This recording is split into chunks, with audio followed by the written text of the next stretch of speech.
السلام عليكم ورحمة الله. أهلا وسهلا، معاكم آية وحلقة جديدة. والنهاردة أنبوكسينج، ومفيش أحلى من فيديوهات الأنبوكسينج. الأنبوكسينج يعني إحنا بتجيلنا مثلا العلبة وبنقعد بنفتحها مع بعض سوا ونشوف إيه اللي فيها.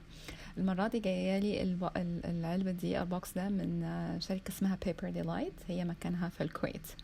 طيب الشركة دي أو صاحبة يعني صاحبة الشركة اسمها رشا. فهي بعتت لي البوكس ده، هي كانت عايزه لي وانا هنا في السعوديه، بعدين حصل ظروف فبعتته لي وانا في امريكا، فشكرا ليكي. طيب البوكس هو عباره عن بلانرز، يعني ادوات البلانر بقى، الاجنده، ستيكرات.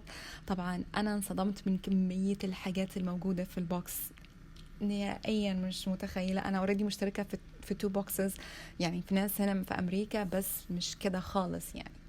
طيب دلوقتي هي في البداية كلها بطاقات وايه اللي موجود في البوكس والاسعار وعند برضه عامله مسابقة حلوة، انه كل مرة بتشتري بتاخدي ستيكر، والستيكر ده بتجمعي بتوصلي ل5 بتاخدي تقريبا ديسكاونت. يعني في تفاصيل كتير، انا هكتب لكم كل التفاصيل في الديسكريبشن بوكس بالاسعار بكل حاجة. فدي ايه يعني الكروت دي كلها ايه محتويات الصندوق.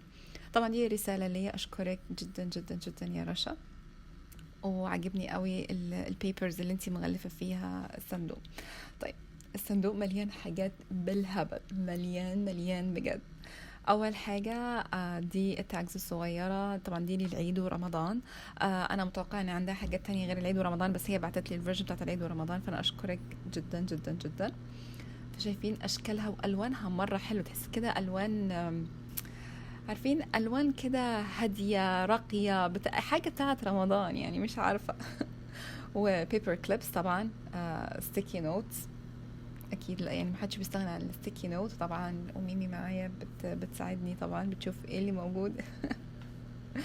والبوكس ده انا بحسبها حاجه بتفكرني بايام الجرجعان، ما اعرفش تعرفوها ولا لا. في مصر اكيد ما فيش يعني ايه جرجعان، بس دي زي مناسبه كده بتحصل في رمضان. الناس بتروح بتخبط على البيوت وتاخد حلويات حاجات كده. انا فاكره كنا بنعمل واحنا صغيرين يعني. امسكية رمضان عجبتني وجاي معاها سبحة، شكرا ليكي. ودي برضو زي التعليقة عليها الكعبة. طب في الحاجات دي، عشان انتي عايشة في مكان في غربة، الحاجات دي مش بتلاقيها متوفرة هنا، فبجد بتحسي للحنين يعني. طيب جاي معاها قلم، والقلم نفس الأقلام اللي عندي برضو ما كنت بشترك في البلانرز بتاعت يعني ناس امريكان هنا، نفس الأقلام، فبقيت مبسوطة قوي. طيب نيجي للموضوع جاي معاها السبحة اللي هي الإلكترونية. استيكرات بقى ما اقولكمش يعني، مرة كتير وبالعربي وبالإنجليزي، يعني هتناسب لكل الناس. وفيها كلمات كتير، وفيها يعني بجد بجد مش هتحتاجي تعملي أي حاجة يعني، كل بس خدي الستيكرز وحطيها في البلانر. دي الأقلام اللي كنت بوريكم عليها، فأحسنتي. طيب نيجي بقى للي بعديه، وهي عاملة حاجة اسمها تيان دي نوع من أنواع البلانر، بس هي مش بلانر قوي، هي عبارة عن زي دفاتر صغيرة بتحطيها جوه التيان اللي هي اسمها تي ان، بس أنا مسميها تيان على طول. فهي جايبه دفاتر وجايبه اللي هو التيان او الغلاف ده، وانت هتحطي دفاتر من جواها، فبتاخدي الدفتر من النص وبتحطيها جوه الاستيك ده زي ما انت شايفه كده. فانت ممكن تحطي دفاتر على قد ما تقدري، ويبقى مثلا لتسي دفتر مثلا للمشتريات، دفتر مثلا للذكريات، دفتر للنوتس، المهام بتاعتك يعني. هي فيرجن من يعني لا خلينا بس نجيبها بالعربي.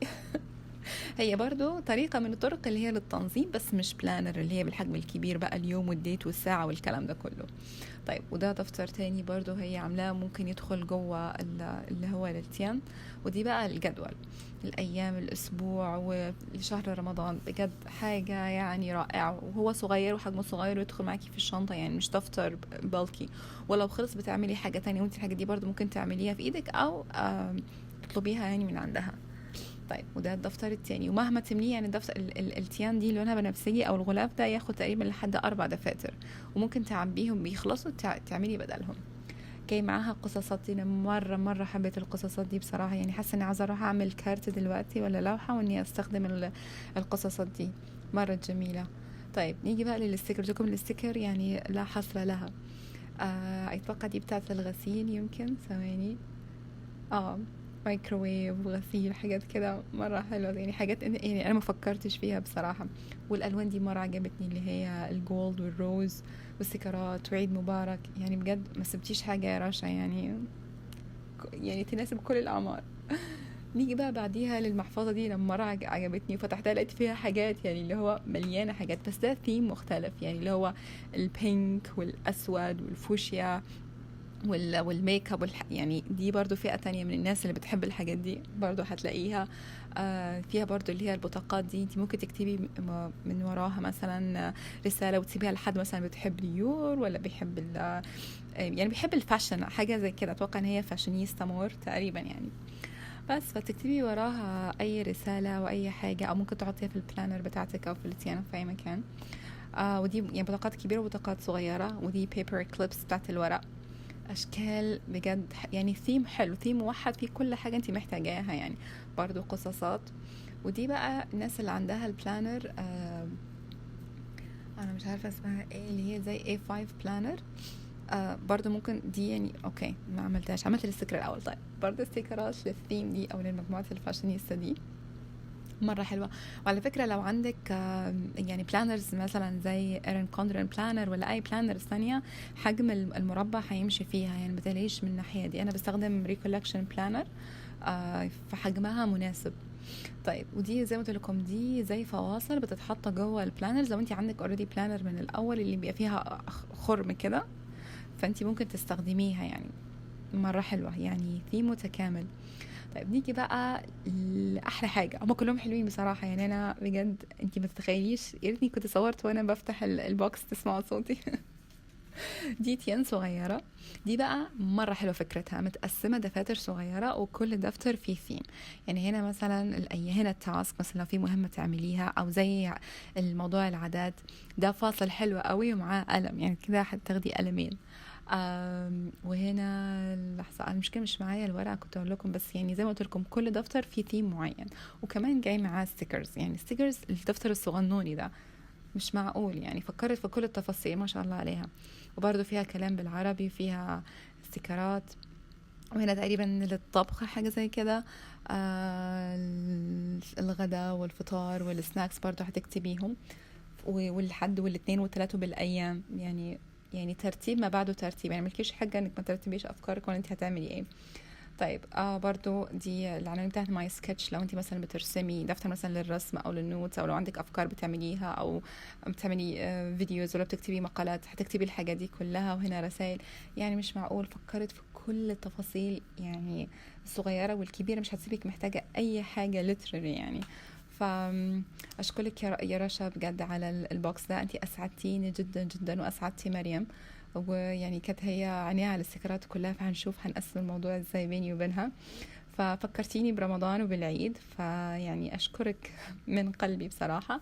اجين زي ما قلت لكم هسيب لكم كل التفاصيل والاسعار والعنوان بتاعها وكل حاجة في صندوق الوصف، لان الكلام كتير، لان البوكس ممكن تشتريه كله او ممكن تشتريه جزء معين منه او ممكن تشتري حاجة واحدة منه. الحاجة الحلوة برضو التانية ان هي زي ما قلت لك ان هي انا بعد ما قريت الرسالة بقى فهمت القصة، ان هو برضو مؤسسة متسجلة، وعندهم ابلكيشن على الموبايل. ابلكيشن هي زي الاب. اتوقع انا ايفون، فاتوقع بعده لو سامسونج هيبقى موجود، بس هتكتبي اسمهم اللي هو بيبر ديلايت. انا كنت قافله النت بقى وحاجات كده. او فهو ده الابلكيشن اللي هي علامه الورده او الزهره دي بتاعتهم، وهتنزليه. طيب الابلكيشن هو دلوقتي باللغه الانجليزيه، بس هم هيشتغلوا عليه كمان يبقى باللغه العربيه بقى، انجلش وعربي. الاسعار كلها بالدولار. والدفع عن طريق الباي بال. طبعا الباي بال دي احسن اختراع يعني للشراء بصراحه. باي بال ده زي وسيط بين البائع وبين البنك. يعني لا تسيني انك اشتريتي حاجه مثلا محل، والمحل مثلا جاب لك حاجه مكسوره او whatever، وانت عايزه ترجعيها والمحل ما رضاش، وتروحي الباي بال بيجيب لك حقك وبيرجع لك فلوسك. طبعا حصلت معايا حاجات كتير، فباي بال ده حاجه منقذ يعني. المهم يعني ممكن تدوروا على موضوع باي بال ده يعني شرح له كتير قوي. المهم ان هي بقى مقسمه في الابلكيشن بتاعها، مقسمين حاجات كتيره والحاجات اللي عندهم، وكان عامله فيديوهات بتشرح ايه اللي موجود. ففولا في حاجات كتيره قوي، يعني لو انتي متردده ايه اللي تشتريه او انتي مش فاهمه ايه ده، هتقعد تشرح لك بالظبط ايه اللي تعمليه.